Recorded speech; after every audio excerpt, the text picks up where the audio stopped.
Thank you very much, Peter Baum, for joining us and bringing your expertise as a foreign editor to our conversation. Now we move on to our next story. Russian army said that it has captured another village in Ukraine's Sumy region. Meanwhile, EU's Kaja Kallas has said that Russia doesn't stand a chance against NATO. She warned that Russia's defense budget signals long-term aggression.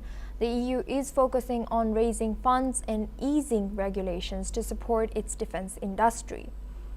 In Ukraine's latest aerial assault, Russia unleashed over 400 drones and 30 missiles in a massive overnight attack, killing at least 18 people and injuring more than 150.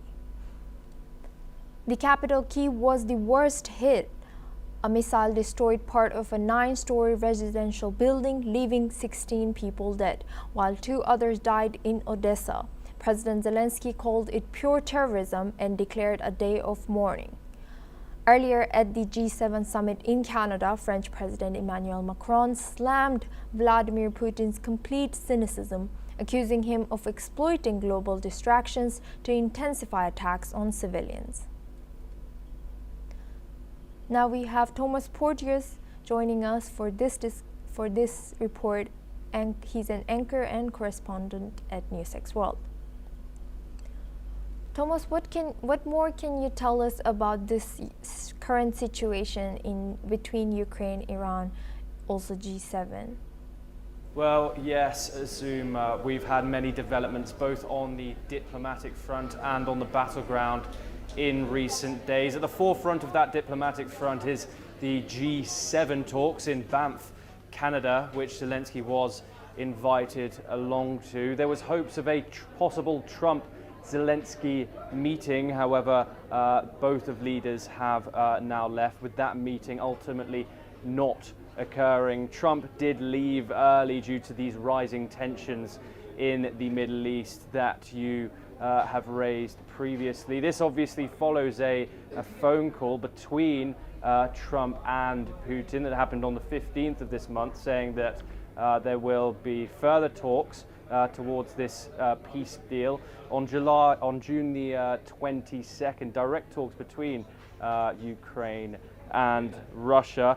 Now, in regard to these battlefield developments, the Ukrainian capital is reeling from a huge attack by intensified Russian forces, with reports of a death toll ranging between the number of 15 and 24. Multiple news outlets are reporting different things. However, this is the biggest strike on the Ukrainian capital this very year and the 3rd biggest strike on the capital of the entire war. Ukraine has responded today and said they have recaptured Andrikiva, which is in the Sumy region of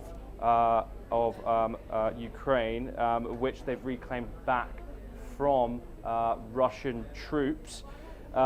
This comes obviously after Russia has intensified its operations following Ukraine's Operation Spider's Web, where they launched missile and drone strikes deep into Russian territory. That embarrassed Russia and Vladimir Putin, and so Russia have now intensified their military operations in the country of Ukraine. This obviously comes with a backdrop of Vladimir Putin saying that he wants peace. However, all we've seen currently by these direct negotiations between the two delegations, the Russians and the Ukrainians, is a prisoner swap which saw the exchange of 1,200 prisoners from each side earlier this week. But we'll have to wait until the 22nd of this month, if it does occur, on how these new direct peace talks between Russia and Ukraine move forward. Thank you very much.